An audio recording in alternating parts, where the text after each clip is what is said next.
우리가 지금 공부 진도로 보면 기본기에 충실함 이 공부지요. 그래서 지난 수업에서는 깨달음의 내용에 대한 공부 중에 첫 번째 주제를 했죠. 그래서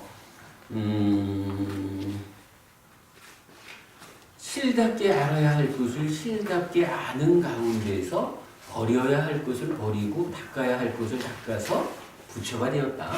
이런 그 깨달음의 정의에 해당하는 부분을 공부하면서 사실은 이 깨달음을 부처님은 두 단계로 설명하고 있다라는 거 알아봤죠. 그냥 어려운 공부였지만은 불교를 보는 큰 시각이 갖추어지는 공부다라고 생각을 했고요. 사실은 오늘은 이어가지고 깨달음의 내용의 두 번째 공부를 해야 되는데 그 이전에 한 가지를 좀 미리 보고 가려 합니다. 제가 그 마음특강 교재를 이제 교재 편집을 하는 중에 그동안 우리가 함께 공부한 내용이 좀 잘 정리가 되었어요. 그 가운데 정말 좀 특별한 주제 하나가 해결이 된 거예요.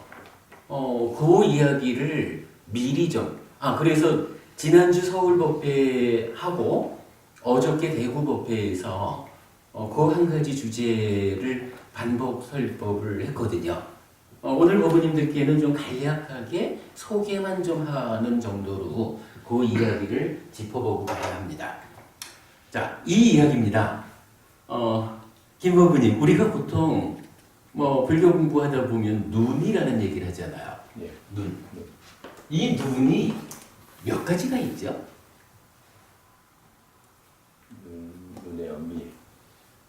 우리가 이제 보통 불교 안에서 이런 눈 저런 눈 이래 해가지고 눈에 가질 수가 있거든. 혹시 부부님 눈이 몇 가지가 있는지 아셔요? 5가지. 다섯 가지가 뭐죠? 6가지. 6가지. 그게 뭐죠? 기억나시는 대로 한번. 유관, 유관, 천안, 해안, 천안, 해안, 해안, 도반, 어반. 그렇죠. 불안. 이렇게 5가지가 사실은 불교 안에서 제시되는 눈이죠. 그리고 또 하나 보면은 보안이라고 해서 넓은 눈, 넓은 눈이라는 표현도 나타나요. 근데 우리가 보통 이제 눈의 가지수를 따질 때는 보안을 말하는 분도 있고 좀 빼고 5가지도 말하는 경우도 있고 그렇거든요. 유관은 뭔가요? 유관. 보통 중생. 중생의 눈 이렇게 말하기보다는 엄마 아빠의 자식으로 태어나면 눈을 뜨는 거죠. 이건 그 육체적인 눈이죠.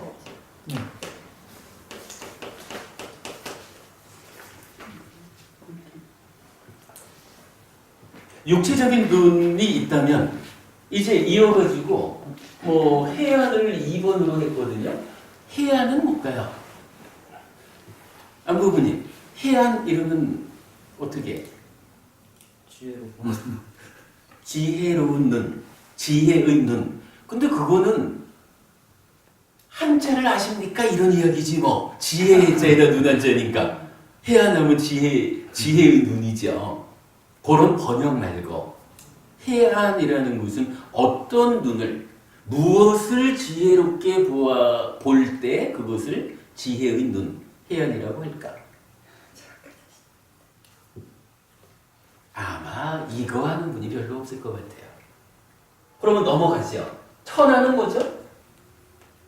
천안. 윤부부님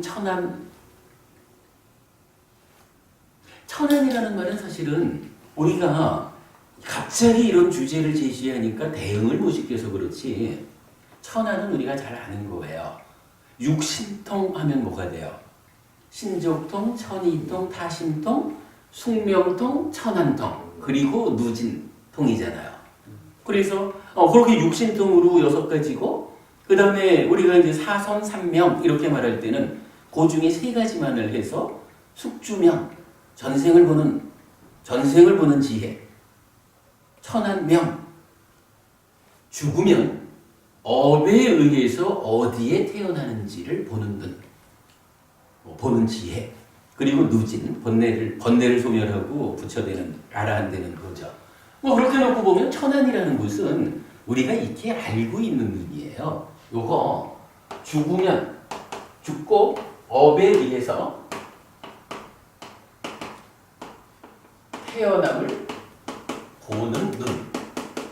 그죠? 요거는 우리가 잘 아는 거야. 천안명, 천안통. 법안은 뭐죠? 법안. 법의 눈이라. 법의 눈 이렇게 말하면 그게 뭔데? 이렇게 해야겠죠? 연기가 뭐 법안이라는 이 말이 불교 안에서 최초로 나타나는 자리가 어딜까요? 인과. 응? 인과. 인과? 아니요, 그거보다 최초로, 그러니까 어떤 사건, 어떤 자리에서 법안이라는 말이 최초로 나타날까요? 법안을 우리가 이해하는 데는 요 질문, 어떤 자리에서 최초로 나타날까 하는 게 의미가 있어요. 이렇게 봐야 되겠죠. 부처님이 깨달음을 성취하고 나서 최초로 법을 설하는 자리가 이제 녹야원에서 5비고 법을 설하죠. 보통은 이제 2단계로 설해지는데 첫 단계가 사성제를 설하죠. 그리고 사성제를 3번 돌려서 그래서 3전 12행 이렇게 말하는 거죠. 그러면 이렇게 초전법륜의 자리에서 사성제가 설해졌을 때 5비구 중에 최초로 꼰단야 존자죠. 꼰단야 존자가 이렇게 말하잖아요. 부처님, 참으로 제가 생겨나는 법은 모두 소멸하는 법이구나라고 보았습니다. 알았습니다. 이렇게 말하고 부처님은 교진여가, 그러니까 꼰단여가 깨달았다 이러면서 기뻐하는 장면이 요 장면이 하나 나타나잖아요. 근데 경에서는 그 자리를 뭐라고 하냐 하면 법안을 증득했다. 법안이 열렸다 이렇게 말하거든요. 그러니까 말씀이 맞아요. 그 법안이라는 게 이렇게 연기라고 말할 수도 있고 아니면 존재의 실상, 그래서 무상고 무아를 보는 거 이렇게 말하는 거죠. 그 최초의 자리가 교진, 그러니까 꼰단야 존자가 그러니까 초전법륜의 자리에서 최초로 법안이 열려서 예류자를 성취하는 그 자리가 되는 거죠. 그래서 법안은 존재의 실상을 보는 거예요. 그래서 요거 대표적으로 말하면 존재의 실상 무상도 무아 이렇게 되는 거죠.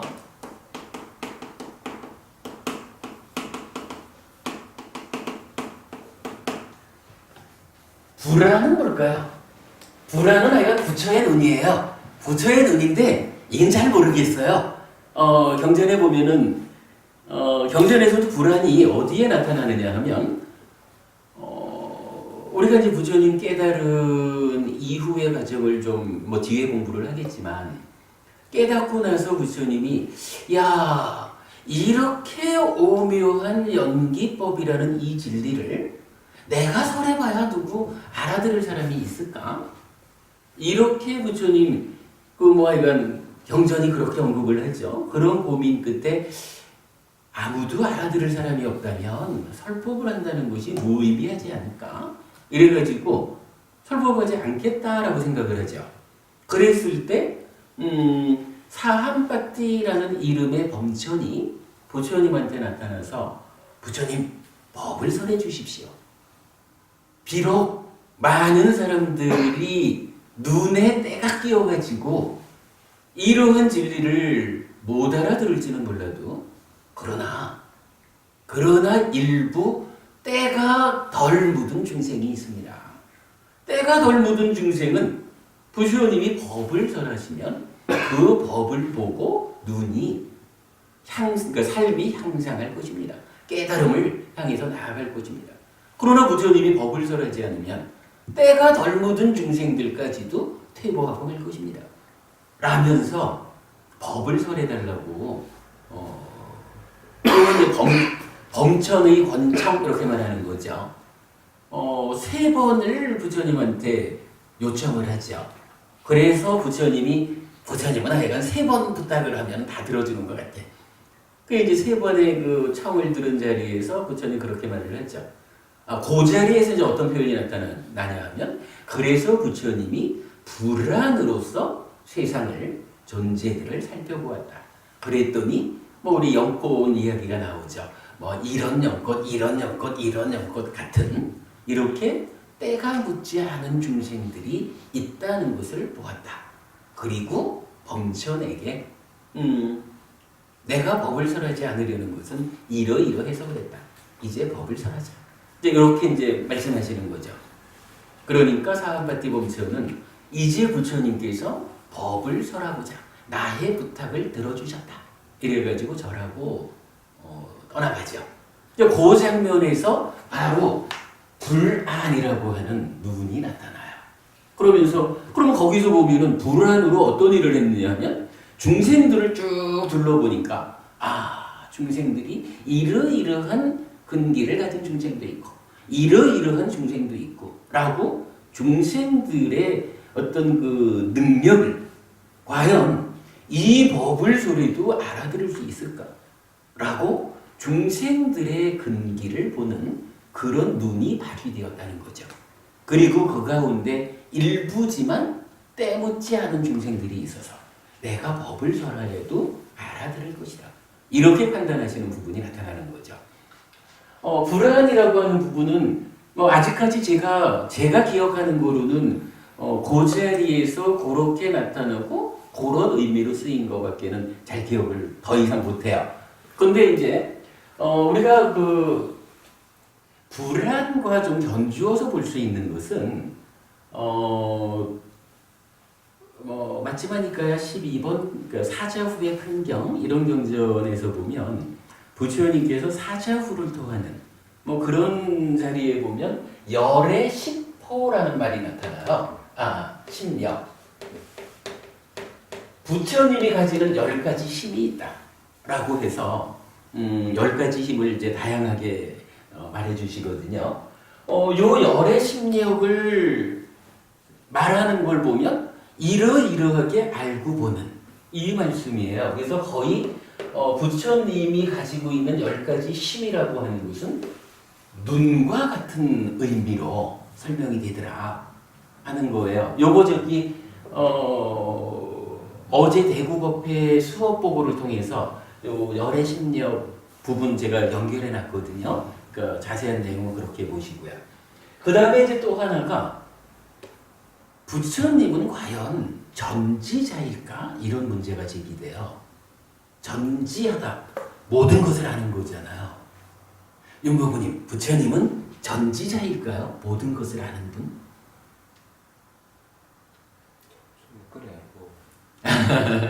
그래 알고 있죠. 부부님 어때요? 부처님은 전지자일까요? 그러면 전지하다, 완전히 안다. 이 전지하다라는 것은 어떤 의미일까요? 어떻게 아는 게 전지일까? 경전에 보면 부처님 당시에 이제 이 외도의 스승들, 우리 대표적으로 육사외도 이렇게 나오죠. 외도의 스승들 가운데는 자기의 깨달음을 표현하면서 나는 동시에 세상 모든 것을 다 완전하게 한다. 전지라는 말을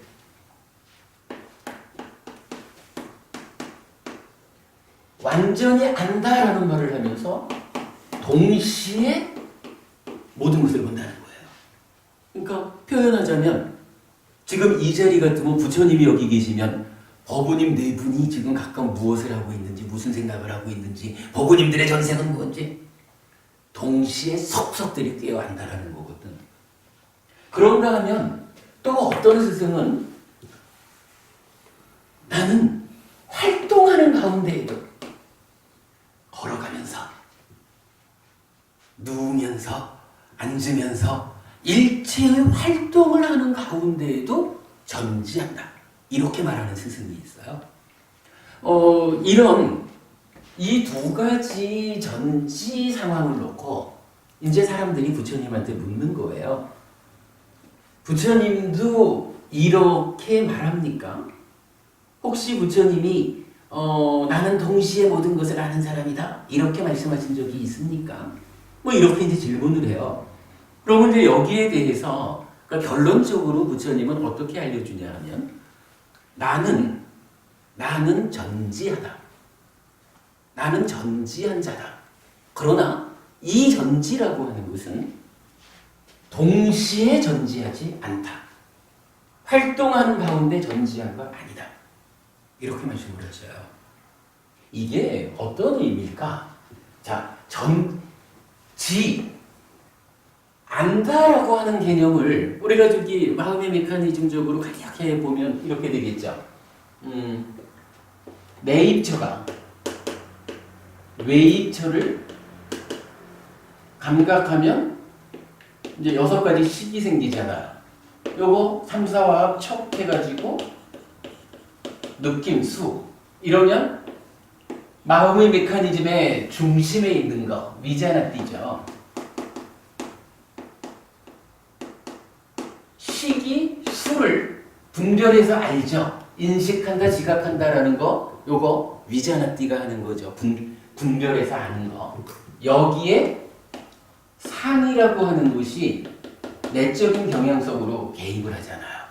그래서 우리 회관 마음 내면의 이야기는 기본적으로 요틀이죠. 식이 수를 상의 개입하에 분별해서 알면 마음인 식은 힘으로 찌따로 상변화해서 행위하러 가는 거죠. 그런가 하면 이제 인식작용, 분별해서 하는 작용이 있었으니까 대상이 분별해서 알려졌잖아. 이 알려진 걸 뭐라 그래요? 냐나, 지, 요거 이런 알미잖아요. 안다라고 하는 것은 뭐 내입처가 외입처를 여기도 위자나띠를 쓰니까 뭐 여기서도 안다라는 일이 생겨나죠. 그러나 안다라고 하는 일의 완성은 사실은 식이 수를 상의 개입하에 분별해서 알고 거기에 대한 알을 만드는 것. 요게 아는 것의 기본이죠. 그러면 이제 이 아는 일의 주체는 누구냐 하면 식이란 말이죠. 근데 요 식이라고 하는 것이 만약에 세상 일을 다 아는 어떤 특별한 마음, 예를 들어서 뭐 우리가 이제 신 이렇게 말할 수 있는 어떤 특별한 마음이 있어가지고 세상 일을 본다라고 하면 이 신과 같은 특별한 마음은 다 한꺼번에 알 수 있을 거예요. 그런데 우리가 아는 바 요 알매 주관이 되는 식이라는 것은 그런 게 아니잖아. 이 식은 어때요? 지금 감각 주관으로의 내있죠. 안입이 설신의 감각 주관인 내가 지금 이 순간 감각의 객관, 대상이 되는 색성향 미촉 법을 만나는 거죠. 감각하는 거죠. 근데 이 감각이라는 게 동시에 2가지, 3가지 이렇게 감각이 이루어지진 않죠. 우리가 기본적으로 아는 거지만 지금 이 순간이라고 하는 것은 눈이 보든 귀가 듣든 하여간 한순간에 하나의 감각작용이 이루어지잖아요. 이 시기라는 건 뭐예요? 감각작용의 결과로 한순간 하나의 대상에 대해서 감각해가지고 김보부님이 계시구나 라고 아는 고마움이잖아요. 아는 주체로서의 시기라는 것은 한순간에 하나밖에 없는 거예요. 하나의 대상에 대해서 아는 거잖아요. 근데 우리 삶이라는 것이 생겨먹기를 이런 구조로 생겨먹은 거예요. 그런데 이렇게 하나의 대상을 아는 것으로 생겨나는 식이 어떻게 전지하다 그래서 동시에 모든 것을 아냐고.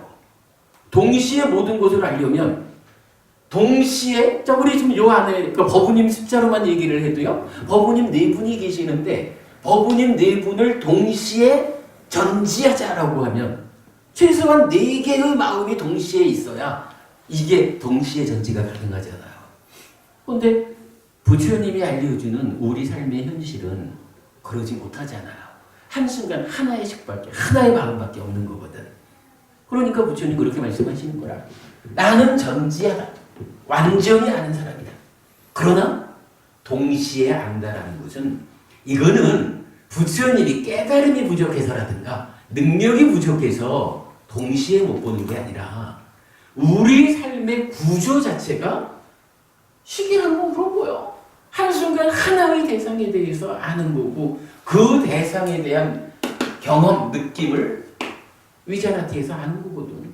이게 동시에 모든 것을 안다라고 하는 것은 사실은 이거는 말로는 가능하지만 이거 소설이에요.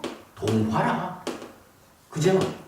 현실적으로 우리 삶에서 있을 수 없는 이야기를 누군가가 나는 깨달았어. 그래서 동시에 모든 것을 다 아는 전지자야. 이거 동화 속 얘기라. 우리의 삶이라고 하는 이 현실 위에서는 있을 수 없는 일이거든요. 그래서 부처님은 전지라는 말을 하실 때 이렇게 말해요. 동시에 하는 거 아니고 활동하는 가운데 하는 거 아니다. 그러면 이제 윤고부님께서 전지자라고 알고 있습니다라고 말씀을 하셨는데 저도 동의해요. 그런데 이 전지가 어떤 전지냐 하면 이런 소설 속에 나오는 동화 같은 전지가 아니라 실제적인 전지인 거라. 부처님은 우리 삶에서 이루어질 수 있는 지금 이 순간 나의 대상이 된 어떤 그 하나에 대해서는 완전하게 안다 라고 하는 완전하게 아는 거의 실제적인 의미를 가지고 부처님은 말하는 거죠. 그러면 부처님은 전지자인 게 맞아요. 어떤 전지자입니까? 실제적인 우리 삶에서 알려지는 실제적인 상황으로의 전지자이다. 마치 동화 속에나 나올 것과 같은 동시에 모든 것을 안다든가 이러한 사실 아닌 전지를 내세워서 말할 이유는 없다. 실제적인 의미에서의 전지자가 부처님이다. 뭐 이렇게 이제 우리가 이해할 수가 있어요. 사실 이 부처님의 전지에 대한 이야기는 제가 기억하는 거로는 니까야 주로 마지막 니까야의 4개 경전이 4개의 경전에서 부처님 이렇습니까? 이렇습니까? 뭐 이렇게 이제 그 문답하는 과정을 통해서 부처님은 전지자이긴 하지만 실제적인 전지를 하는 사람이다. 요 답변이 주어져요. 요거는 우리가 그래도 부처님에 대한 이야기로 기본적으로 알고 있어야 할 것 같아요. 그렇다면 여기서 불안이 무엇냐라고 할 때는 부처님의 10가지 힘으로에 알고 보는 것도 해당이 되지만 이렇게 부처님이 전지하다, 실제적인 의미에서의 전지자다라고 하는 요것도 불안의 한 가지로 우리가 이해할 수 있을 거예요. 사실 예를 들어 법안, 천안 이러면 한마디로 딱 정의가 될 수 있기 때문에 우리가 공부가 쉬워요. 근데 불안은 완성된 눈이다라고 우리가 알죠. 당연히 부처님의 눈이니까. 근데 그 의미가 구체적으로 무엇일까라고 하는 부분을 아직 저는 경전에서 경전이 불안은 이것이다라고 알려주는 것을 못 봤어요. 그러니까 나중에 제가 경전에서 확인하게 되면 그때 알려드리기로 하고 우선 현재 상태로는 뭐 이렇게 그 열의 심력과 전지라고 하는 측면을 불안의 내용으로 우리가 이해하고 넘어가면 좋을 것 같아요. 자, 이렇게 놓고 나면 다 찾아진 것 같지만 사실은 두 번째인 해안을 우리가 못 봤죠. 해안은 이 설명을 하려면 이제 오늘 법회를 다 써야 되니까 설명은 하지 않으려고 그럽니다. 그냥 결론만 말씀을 드리자면 어제 대구 법회에서도 사실은 그 전체적인 이야기를 다 하지를 않았어요. 1시간 정도 걸려가지고 어떤 체계적인 이야기를 요약해드리고 지난주 목요일 날 서울 법회 그 2시간짜리 법회 했거든요. 그 동영상을 같이 보는 거로 수업을 했었거든요. 요 해안은 결론을 말씀드리자면 마음이 어떤 것이냐라고 하는 그 내용을 보는 거라. 우리가 수행 체계 이러면서 사문과경의 수행 체계도 거기에서 보면 제4선의 상태에서 활발해진 마음이 찢다가 어디를 향하고 기우느냐 요거를 8가지로 말해주죠. 그런데 이제 그 중에 보면 첫 번째가 뭐냐 하면 지와 견으로 향한다 이러면서 그 내용이 몸이라는 것은 지수화풍 4대로 만들어진 거, 물질이고 부모에게서 받았고 밥과 죽으로 직접 되고 그러나 죽어야 하는 뭐 이렇게 몸이라는 거 표현하자면 에이구 조금 살다가 죽어야 되는 거 물질이 가지고 있는 한계가 있는 거 요렇게 말하죠. 그러면서 그 제4선의 그 상태 그 높은 수행의 상태에서 한마디를 하는 거죠. 내 마음이 이러한 몸에 의지하고 묶여 있구나라고 알고 본다. 요게 4선 이후의 첫 번째 이야기죠. 그런 그 마음이 일단 몸에 종속되지 않는. 그러니까 이 얘기는 뭐냐 하면 제4선 즉 색계 세상을 벗어나기 이전까지는 마음이 몸에 의지하고 묶여있는 상태로 있는 거예요. 그러니까 이 마음이 뭔가 마음으로 내가 이루어져 있는데 아무리 마음이 주인인 채 큰 소리를 쳐도 우리는 다 그렇게 알고 있다는 거야. 이 마음이 몸에 종속된 거야. 몸에 의지하고 묶여있어. 그런데 제4선에서 이제 한 단계 더 향상의 과정으로 가면 그때 비로소 마음이라는 게 몸에 의지하고 묶여있지 않은 그런 건데 내가 잘못 알고 있었구나 라고 지견 알고 보게 된다. 요게 사문과경 이야기거든요. 그러면서 또 한 가지 어떤 이야기가 나오냐 하면 이제 마지막이니까요. 43번 교리문답의 큰 경이죠. 거기서 마음이 안입이 설신 근이라고 하는 몸으로부터 이렇게 이제 벗어나면 그 청정한 마음이 무엇을 봅니까? 라고 질문하면 거기에 대한 답이 공무변처, 식무변처, 무소유처를 봅니다. 요거 달리 말하면 뭐예요? 무색계를 본다는 거죠. 그 무색계를 말하면서 그 무색계를 보는 게 누가 봅니까? 이렇게 질문을 해요. 김법부님, 그러면 마음이 몸에 종속되지 않는다. 그러니까 종속되어 있다라고 하는 제4선 색계의 상황을 넘어서 가지고 이제 그러니까 몸을 초월한 이 무색계의 삶, 공무변처, 식무변처, 무소유처라고 하는 이 삶을 누가 봅니까? 무엇으로서 봅니까? 라고 할 때 그 답이 뭘까요? 누가 볼까요? 보는데 그게 해안감이에요. 그렇죠. 예. 그러니까 이게 제 얘기가 아니라 교리문답의 큰 경에서 바로 그 얘기를 직접 해주는 거예요. 해안 지혜의 문이죠. 요거 빨리어로 빤냐.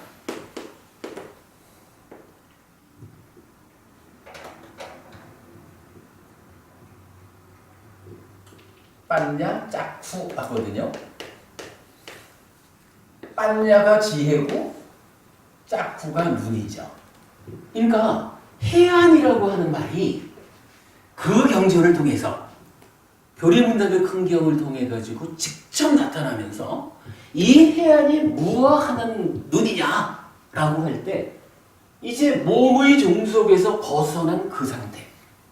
무색계의 삶을 직접 보는 눈이다. 무색계를 본다라고 하는 이게 이제 우리가 세계에 대한 이해를 좀 필요로 하겠지만 요 내용을 결과적으로 말하면 결국은 그거예요. 색계까지는 마음이 몸에 의지하고 묶여 있다. 종속되어 있다. 이러한 삶으로 나의 존재를 이해하고 있는 거라. 그런데 이제 무색계로 올라섰다라고 하는 것은 물질, 몸에 종속되지 않은 독립된 마음이 알려진다라는 거고 종속되지 않은 그 마음을 종속되지 않은 마음 그 마음으로의 삶 무색계라고 하는 이 상태를 무엇으로 봅니까? 누가 봅니까? 할 때 그 답을 해안이라고 대주는 거예요. 그러니까 이 해안이라는 것은 이제 우리가 이렇게 말할 수 있는 거야. 몸과 마음에서 지금 이야기로 첫 번째 종속되어 있다, 의지하고 묶여 있다라고 하면 요거 무슨 얘기예요? 그러니까 마음이 몸에 종속되어 있다라고 하는 것은 한마디로 말해서 살아있는 동안 몸하고 함께 나를 이루고서 잘 살아가는데 살다 보니까 조건에 문제가 생겨서 몸이 죽었어. 그러면 몸에 종속되어 있는 이 마음은 어떻게 되는 거예요? 토대가 되는 몸이 죽어버리니까 마음이 설 자리가 없잖아요. 그러니까 마음도 따라서 소멸하고 마는 거라. 요거 우리가 이건 이전에 알아봤지만 노자가 유와 무로 세상을 설명하고 존재를 설명하는데 부처님은 육계로서 존재를 설명한다. 그래서 지수화풍 공이라고 하는 물질의 영역과 별개로 물질에 종속되지 않은 식 마음을 존재의 구성 요소로 선언하고 있다. 요 얘기 우리가 본 거죠. 바로 지금 그런 이야기가 되는 거예요. 자, 몸과 마음을 놓고 종속되어 있다라는 관계는 결국 몸 죽으면 마음도 따라 죽고 마는 거야. 요 얘기를 하는 거죠. 윤회 없음이라고 쓴 거예요. 그래서 요거 표현하는 게 단견 이렇게 말하는 거지 뭐. 그런가 하면 이제 여기에서 종속되지 않았다, 독립되었다라고 하는 얘기는 뭐예요? 이제 몸으로부터 독립된 마음이 있는데 살다 보니까 물질이 가지고 있는 한계 때문에 100년도 채 못 채우고 몸이 죽었어. 그럴 때 이 마음은 어떻게 되는 거예요? 종속되어 있을 때는 따라서 소멸하는 거지만 종속되어 있지 않은 독립된 존재니까 몸이 죽었다고 해가지고 마음이 따라 죽을 이유가 없는 거예요. 요거 사실은 좀 심한 표현으로 하자면 몸이 죽어도 요 마음은 따라 죽지 못해. 조금 더 심하게 말하면 이 마음은 죽고 싶어도 죽지도 못해. 몸은 물질이라는 조건의 문제에 의해서 그냥 쉬 죽는 거거든요. 그런데 마음은 사실은 사는 게 힘들잖아요. 우리가 표현하는 거로 보면 다시 안 태어나면 좋겠지 뭐. 태어나면 일단 늙고 병들고 죽어야 되잖아요. 불교가 이 얘기 뺄 수는 없잖아, 그죠? 그러니까 태어났다라고 하는 것은 늙고 병들고 죽어야만 하는 아픈 현실을 맞이하는 거거든. 그래서 우리가 부처님 따라서 공부하는 마지막 단계는, 마지막 목적은 뭐예요? 태어나지 않는 윤회에서 벗어남. 요거 해탈이고 열반이잖아요. 그걸 성취하자는 건데 이 마음이라는 게 그러한 태어나지 않음, 달리 말하면 마음의 입장에서 죽는 요거를 죽고자 해도 죽지를 못해. 마음이 죽을 수 있는 특별한 조건이 갖춰지지 않는 그런 의미, 그렇게 말할 수가 있죠. 결국 독립되어 있다라는 것은 윤회한다라는 얘기죠. 요거 그러니까 이제 윤회라는 이야기를 하는 거죠. 그러면 이제 해안이라고 하는 게 이렇게 무색계를 보는 이런 의미를 사문과 병하고 연결해서 볼 때 해안은 한마디로 말하면 몸에 종속되지 않은 마음을 봄으로 인해서 몸 죽는다고 내가 따라 죽는 게 아니구나. 달리 말하면 윤회하는 것이 나의 삶이구나. 내 삶의 현실이구나. 요거 보는 눈이 되겠죠. 요 부분이 사실은 이해하기가 쉬운 부분은 아닐 거예요. 그런데 결론적으로는 하여간 우리가 일단 외워서라도 해안이라는 것은 윤회하는 줄 아는 눈이다. 이렇게 알아야 할 필요가 있어요. 근데 이건 우리가 좀 뒤에 시간을 가지고 더 보자 치면 이러한 몸과 마음의 종속 관계를 가지고 보면 독립되어 있는 상태를 보는 이 눈이야말로 윤회를 아는 눈이다. 이렇게 말하는데 그렇게 문제가 될 소지는 없다고 봐요. 그래서 이제 이 해안이라고 하는 거 윤회하는 줄 아는 눈이에요.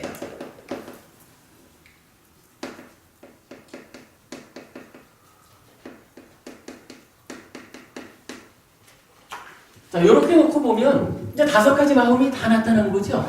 5가지 눈이. 기본적으로 누구나 태어나면 특별한 장애가 있지 않는 한 다 육체적인 눈을 가지고 살아요. 그런데 경전에서 굳이 우리 눈으로 볼 수 있는 이 육체적인 눈을 하나로 놓고 4개의 눈을 더 설정해가지고 5개의 눈을 말하는 말하고 있죠. 그 이유가 뭘까? 그러면 이걸 한번 구분을 해보죠. 육안이라는 거하고 나머지 4개의 눈하고 요거 어떤 차이일까요? 이런 이야기겠죠. 그냥 육체적인 눈만을 가지고 살아간다 라고 하는 거는 그냥 살아가는 거죠. 그런데 우리가 이제 한 가지의 주제, 삶을 향상해야 하는가? 내 삶이 향상으로 나아가야 되겠다. 요거 하나죠. 삶을 향상시키고자 한다면 세상을 보는, 존재를 보는 눈이, 시각이, 견해가 이런 거겠죠. 세상을 보고 존재를 보는 시각이 그냥 누구나 다 태어나면서 갖고 있는 이 시력이 1.0이냐 0.5냐 하는 이 육체적인 눈만을 가지고 살아갈 때는 삶의 향상을 말하지 않는 거예요. 사실 이거는 인간한테만 요관이 있는 건 아니잖아요. 개도 눈이 있고 소도 눈이 있고 고양이도 다 눈이 있거든요. 이제 우리가 가르침을 통해서 부처님의 의지에서 삶을 향상으로 이끌자. 괴로움은 갈수록 줄어들게 하고 행복은 갈수록 늘어나는 그러한 삶을 만들자. 요게 불교 공부하는 우리의 삶의 방향인 거죠. 사실 여러분들이 그것 때문에 이 좋은 시간에 법회하러 오신 거죠. 그러면 이제 이렇게 볼 수 있는 거라. 육안 이후 해안, 천안, 법안, 불안 이 과정은 삶의 향상이라고 하는 이 하나의 목적을 실현하기 위해서 나아가는 과정을 4가지로 나누어 놓았다. 이렇게 말하면 좋을 것 같아요. 이런 상태에서 이제 그러면 이러한 삶의 향상을 어떻게 분류해서 말할 수 있을까?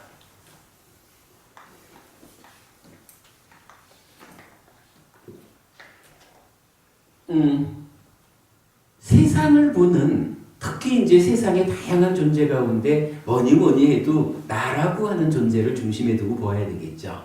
나라고 하는 존재를 보는 몇 가지 견해가 있죠. 나라고 하는 거는 어차피 몸과 마음이죠. 몸과 마음이니까 아마도 우리가 조금 전에 본 것과 같이 이 마음이 몸 따라 죽고 소멸하고 마는 것일까? 아니면 몸 죽어도 따라 죽지 못하는 것일까? 이런 부분이 좀 있을 거예요. 그래서 견해라는 것을 말하면 첫째로는 단견이라는 말이 기본적으로 나타나죠.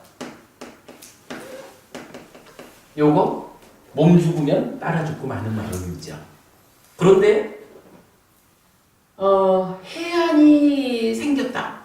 우리가 공부를 통해서 수행을 통해서 해안을 증득했다 라고 한다면 그 해안은 지금 이 얘기로 보면 어때요? 단견 이거 우리 삶의 현실 아니야. 우리 삶이라는 것은 마음이 몸에 종속되지 않은 그런 것이기 때문에 몸 죽는다고 따라와서 소멸하고만은 그런 거 아니야. 요 얘기가 해안을 성취함으로써 확실해지는 거죠. 그러면 우리가 이렇게 말하면 될 거예요. 해안이라는 거, 요런 관계에 의해서 단견을 극복하는 것이다. 이렇게 말할 수 있겠죠. 그러면 천안이라는 것은 어떻게 말해야 될까요? 사실 해안이라는 것은 뭐 하여간 이러저러 해가지고 참으로 마음이 몸 따라 죽는 것이 아니구나. 몸이 죽어도 또한 다음 생이 이어져 있는 거구나. 윤회하는구나. 요거 하는 거잖아요. 천안은 그 맥락에서 보면 이렇게 볼 수 있을 것 같아요. 응? 그 얘기인데 달리 말하면 죽고 업에 의해 태어난다라는 요걸 보는 것은 표현하자면 해안을 통해 가지고 윤회하는 것이 우리 삶입니다. 이렇게 알았잖아요. 근데 아는 것만 가지고는 좀 내가 곤란해요. 내 눈으로 직접 확인해야겠어. 이렇게 본다면 이 얘기가 뭐야? 죽었어. 죽었더니 나는 저 사람이 저기서 죽었는데 저 사람이 과거에 지은 업의 힘에 의해서 여기에 가서 태어났어. 라는 것을 본 거야. 그러면 그가 죽어서 저기 태어나는 것을 보면 이게 그만 그렇게 태어나겠어요? 나도 그러겠지. 천안이라는 것은 따지면 해안에 의해서 윤회하는 줄 알게 된 상태에서 실질적으로 눈으로 봐서 확인하는 거예요. 정말로 죽고는 저렇게 태어나는구나. 그죠? 천안 말 자체가. 요거 경에서는 비유를 그래야 하잖아요. 내가 사거리에 서 있어요. 사거리에 딱 서 있으면 어떤 사람은 이쪽에서 와서 저쪽으로 가고 어떤 사람은 저쪽에서 와서 이쪽으로 가고 표현하자면 교통승객이 딱 서가지고 손짓하는 거 가지고 천연을 말하면서 생명이 살다가 죽고 나서 업의 힘에 의해서 태어나는 것을 본다라는 그 상황을 비유해서 알려주는 것이 그렇다는 거예요. 사거리에서 누구는 여기서 와서 저리 가고 누구는 저기서 와서 이리 가고 이거를 직접 본다는 거예요. 그러면 직접 보는데도 윤회하는 데 대해서 의심이 들까? 그죠? 천안은 그냥 간단하게 그렇게 보면 될 것 같아요. 단견의 극복에서 확인. 요거 하는 거지, 확인. 그러면 이제 나머지, 그러니까 세 번째 법안이라는 것은 어떻게 봐야 될까요? 이렇게 제가 이야기를 했어요. 해안이 열려가지고 윤회하는 줄을 알았어요. 그래서 이 마음이라는 것이 참으로 귀한 것이고 몸 따라 죽지 않는 이런 건 줄 알았어요. 그래서 결국은 이 마음은 몸과 관계없이 다음 생으로 이어져 살아가야 돼요. 그런데 우리가 마음의 문제를 여기까지만 안다라고 하면 저는 이거 불교신자 아니라고 말하고 싶어요. 요거 표현하자면 힌두교 신자예요. 힌두교 신자가 뭐예요? 그죠? 아뜨만 신의 분신이 내 안에서 딱 주인인 체 하다가 몸 데리고 살다가 몸 죽으면 옷이 낡으면 옷 갈아입듯이 새 옷 갈아입듯이 새 몸 만나는 거잖아요. 그러면 새로운 몸을 지속적으로 만나가면서 이 마음이 이 귀하고 청정한 마음이 이렇게 살아가는 거잖아요. 요거 신두교지 뭐. 우리가 해안을 떴다. 윤회하는 줄 알았는데 천안을 통해서 그것을 확인까지 했다. 라고 하는 여기서 머물면 이거 우리 불교신자 아니라. 그러면 불교신자는 뭐예요? 불교신자는 이렇게 몸 따라 죽지 못하는 요 마음조차도 사실은 존재잖아요. 우리가 존재라는 거 열반 한 가지를 제외한 모든 존재는 무상고 무아인 거잖아요. 조건 지어진 거잖아요. 이 마음이라고 하는 것이 열반은 아니잖아요. 그러니까 마음도 또한 조건 지어진 거라. 무상고 무아라.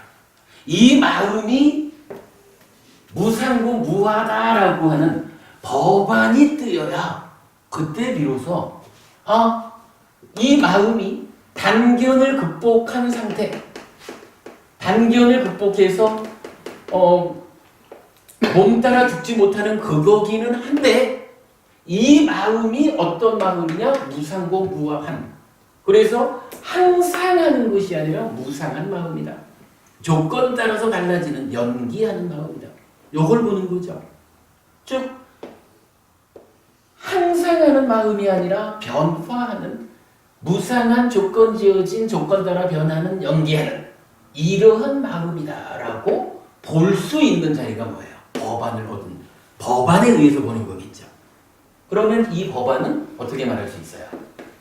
해야 될 단견을 극복했다라고 말했다면 이제 법안이라고 하는 것은 상견을 극복하는 거죠.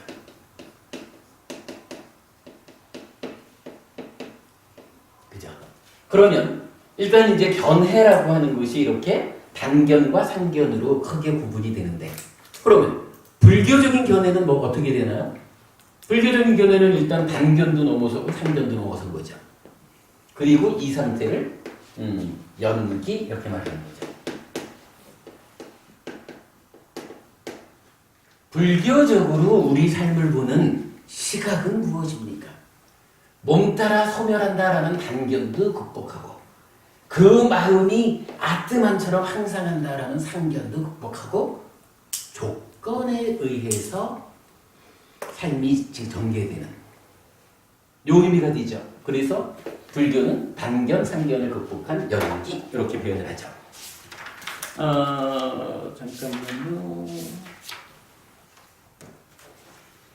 재밌는 경전을 하나.